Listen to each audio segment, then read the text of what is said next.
Hello friends, I am Professor Smita Jha from the Department of Humanities and Social Sciences, and I am here to discuss relevance of phenomenology in research under the broad term research methodology, which is very important part of pursuing research, meaningful research. So let us see the relevance of phenomenology. Phenomenology is made up of a diverse body of ideas which has evolved over the course of more than 100 years of development and discussion among a range of philosophers. While there are a number of notable precursors to phenomenology, its origins are most commonly understood to be in the work of the German philosopher Edmund Husserl. Phenomenology was announced by Husserl at the start of 20th century as a radically new way of doing philosophy that was to be attentive to concrete, lived experience rather than abstract metaphysical speculation. Husserl's initial conception of phenomenology drew significant inspiration from the work of Franz Brentano on descriptive psychology, although Husserl later distanced himself from this work, instead turning to the transcendental idealisms of René Descartes and Immanuel Kant. As such, over the course of his work, Husserl's conception of phenomenology underwent significant revisions and developments. In his introduction to phenomenology, de Montmorin summarizes the development of Husserl's philosophy into three broad periods. First, Husserl struggled with psychologism between 1887 and 1901. Here, Husserl reacted against the dominance of psychologism, a school of thought that argued that thoughts and the laws that govern them were reducible to the physical acts in which they subsist and the lawfulness of those acts. Psychologism placed itself over both mathematics and philosophy as central in providing such disciplines with their ultimate explanation and ground.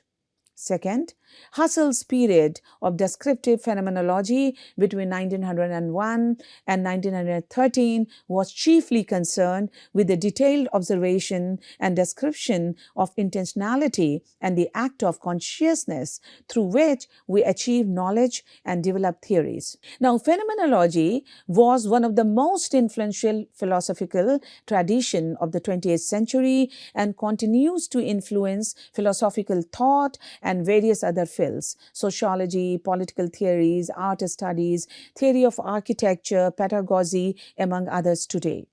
While its roots lie in the same context and discussion in philosophy, logic, and psychology in the 19th century that were the foundations of analytic philosophy, this tie was served long ago. Only recently, the debate in the cognitive sciences has revitalized phenomenology in an area that had long been dominated by analytic approaches, promising a new dialogue between the two. Besides this, there have been various parallels to and convergences with developments in the pragmatic tradition. Phenomenological research emphasizes in-depth understanding of lived experiences rather than a statistical generalization. Therefore, sample size is less important than the richness and depth of the data obtained from the participants. However, phenomenological studies that include more than a handful of participants risk being superficial and may miss the spirit of phenomenology. Now, if we talk of interpretative phenomenological analysis, if you are learning phenomenology, struggling with the material is expected, interpretive phenomenological analysis, in short IPA, has become popular because it offers novice researcher a concrete structure, but its set structures may cause researchers to get caught up in method and lose the essence of the phenomenon being studied. Developed by Jonathan Smith, IPA is a qualitative research method designed to gain an in-depth understanding of how individuals experience and make sense of a specific situation. It focuses on individual experiences and interpretations rather than aiming to uncover universal essence. IPA draws on a broader range of phenomenological thinkers than just Husserl. It differs from descriptive phenomenology by incorporating an interpretative component, acknowledging that individuals are inherently engaged in meaning-making processes. Reflexivity in phenomenological research acknowledges that researchers are active participants who bring their own perspectives and experiences to the research process. It's important for researchers to practice reflexivity by setting aside their own assumptions and previous knowledge in order to see the world anew through the lens of the participants' lived experiences. This process, known as bracketing, is an attempt to approach the research with fresh eyes, free from contaminating assumptions. And it involves adopting a self-critical, reflecting meta-awareness. This means questioning common sense and taking for granted assumption to reveal more about the nature of subjectivity. Abstaining from judgments about the truth or reality of objects in the world. For example, if a participant mentions seeing a ghost, the researcher focuses on what the ghost means to the person and how they experience it subjectively rather than questioning the existence of ghost, recognizing the impossibility of completely removing subjectivity. Rather than trying to eliminate subjectivity, a researcher should actively recognize its impact and engage with their own intersubjectivity to better understand the other. Bracketing is an ongoing process that requires mindfulness, curiosity, compassion, and a genuinely unknowing stance to remain open to new understandings and avoid imposing the researcher's own biases on the data. This is essential for rigorous phenomenological research as subjectivity is central to the investigation. However, different schools of thought within phenomenology emphasize different aspects of bracketing. Descriptive phenomenologists focus on reflexively setting aside previous understandings to prioritize the participant's perspective. Hermeneutic phenomenologists strive for transparency in their interpretation. Critical phenomenology acknowledges that societal structures like capitalism, colonialism, and patriarchy shape our life world and cannot be fully put aside. By acknowledging the researcher's role and emphasizing reflexivity, phenomenological research aims to ensure that findings remain grounded in the participants' lived experiences, avoiding the imposition of the researcher's own assumption or biases. There are other pitfalls in phenomenology's research which include missing the phenomenon. Researchers should not solely focus on what is observed or said, or merely reproduce participant statements. Instead, they must uncover implicit meanings and insights into the participant's life world, providing an idiographic or general description of the phenomenon. Focusing too heavily on analysis can obscure the phenomenon, while excessive thematic structures can result in presenting results rather than phenomenological description. If we talk of the misunderstanding, the phenomenological attitude, Husserl's bracketing is often misinterpreted as a striving for objectivity, when in reality it is a profoundly subjective act to perceive the world from a fresh perspective. The focus should not be on judging reality, but on exploring experiential appearances and uncovering taken for granted aspect of experiencing. Reproducing participants' words without going beyond their taken for granted understandings can cause research to get stuck in the natural attitude. Presenting an insufficient holistic account, if we talk about phenomenological studies, it should not just explore one aspect of consciousness or experience without considering intersubjectivity. A study that only examines an individual's thoughts or feelings without considering the body or social context misses the point of phenomenology. Good analysis acknowledges existential being and life worldly dimensions like embodiment, relationship, time, and space. Understanding research philosophy is crucial for developing a coherent research design and selecting appropriate research methods. Whether you are engaged in quantitative research, qualitative research, or a mixed method approach, your research philosophy will guide your decision making throughout the research project. If we talk of the subjectivity as located within an individual, ascribing cognition or emotions solely within individuals perpetuates the dualisms that phenomenology aims to dismantle, such as individual social, body mind, self other, and internal external. Phenomenology emphasizes a worldly matrix of meaning formed through relationships, shared language, and cultural history, highlighting the incorrectness of individual and the world. If we talk of killing the phenomenology in trying to be scientifically rigorous, it is studies that include a large number of participants in a misguided attempt to generalize findings, risk being superficial and missing the essence of phenomenology. Similarly, reports that use overly intellectualized language or a detached scientific voice compromise the description of the lived experience. Convincing phenomenological research should provide a rich and evocative description of the phenomenon. Focus on pre-reflective experience and consciousness rather than reproducing participant statements or researcher assumption. Be grounded in phenomenological philosophy.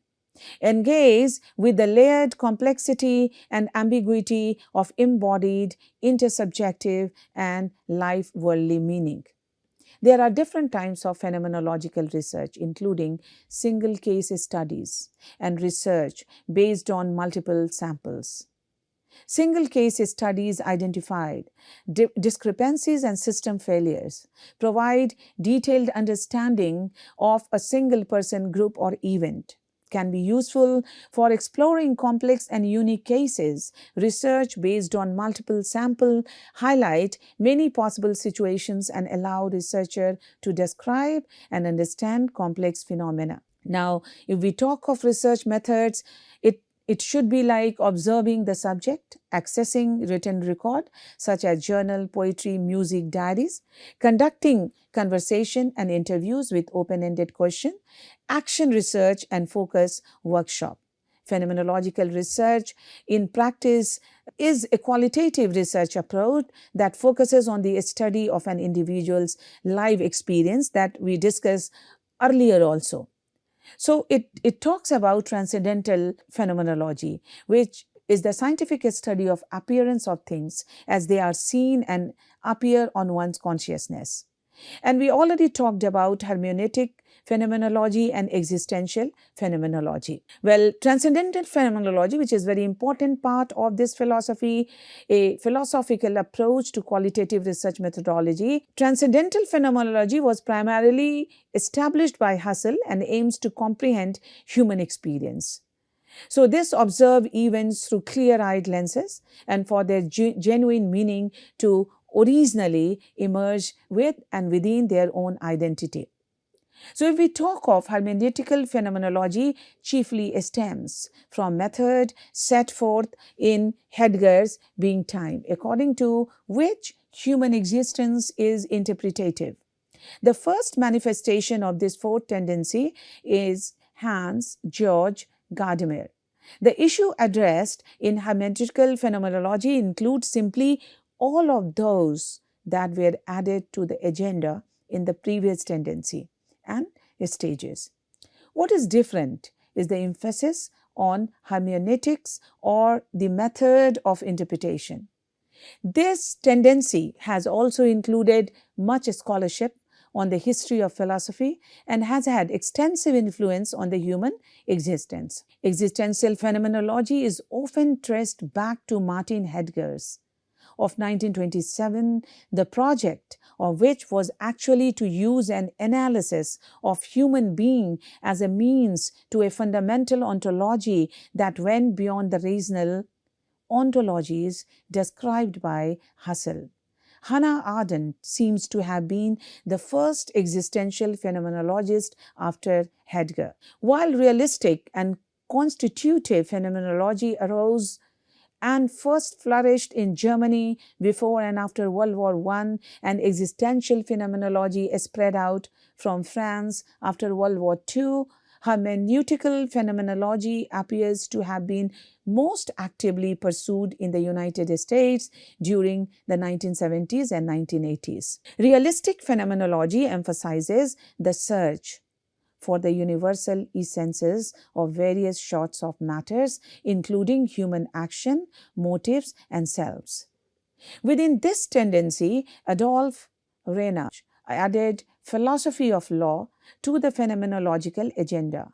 Max Siller added ethics, value theory, religion, and philosophical anthropology. Edith Stein added philosophy of the human sciences and has been recently recognized for work on gender, and Roman Engarden added aesthetics, architecture, music, literature, and film. This tendency flourished in Germany through the 1920s but also continues today. Constitutive phenomenology's founding test is Husserl's Ideas of 1913. This work extends Husserl's scope to include philosophy of the natural sciences, which has been continued in later generation by Oscar Becker, Aaron Gurevich, and Elizabeth Stroker. But it is chiefly devoted to reflection on phenomenological method, above all the method of transcendental phenomenological epoch and reduction. This procedure involves suspending acceptance of the pre-given status of conscious life as something that exists in this world and is performed in order to secure an ultimate intersubjective grounding for the world and the positive sciences of it. Use of this method places constitutive phenomenology in the modern tradition that goes back at least to Kant and also characterizes the rest of Husserl's work. It is also arguable that existentialist phenomenology appeared in Japan, which Miki, Kioski, and Kuki Shuzo early work in the late 20s. However, this third aspect and phase in the tradition of the movement took place chiefly in France. The early Emmanuel Levinas interpreted Husserl and Heidegger together and helped introduce phenomenology into France. This period included Gabriel Marcel and was led in the 1940s and 1950s by Simone de Beauvoir, Maurice Merleau-Ponty, and Jean-Paul Sartre. The third tendency is concerned with topics such as action, conflict, desire, finitude, operations, and death. Arendt contributed to political theory. And the problematics of ethnicity. Beauvoir raised the issue of gender and old age. Ponty creatively continued the appropriation of Gestalt psychology in his descriptions of perception and the lived body, and Sartre focused on freedom and literature. Phenomenology in research refers to qualitative research method, focusing on deeply exploring and understanding the subjective experiences of individual regarding a specific phenomenon, essentially aiming to describe the essence of how people perceive and live through a particular experience rather than just observing external behavior. It prioritizes the first-person perspective and meaning-making of participants. If we talk of key point of phenomenology in research, it is a focus on lived experience, seeking to understand how individuals live through a phenomenon, capturing their perception, thoughts, and feeling about it, qualitative approach, phenomenological research primarily relies on in-depth interviews and other qualitative data collection methods to gather rich description of participants' experiences. So, phenomenology's popularity in the US has waxed and waned, with initial enthusiasm for the method from scholars in the 1960s and a resurgence of interest from cognitive scientists in the 1960s. Del Alba noted that as the impact of phenomenology extended beyond philosophy to fields such as sociology, education, anthropology, politics, linguistics, psychology, feminist study, it has challenged, taken for granted assumptions, and prompted new insights into what it means to live, work, play, and learn in our world. Braun and Clark's note that while there are a number of types of phenomenology, the method can generally be described as concerned with understanding people's subjective experiences. The two primary types of phenomenology are transcendental, also referred to as empirical or psychological, and hermeneutic.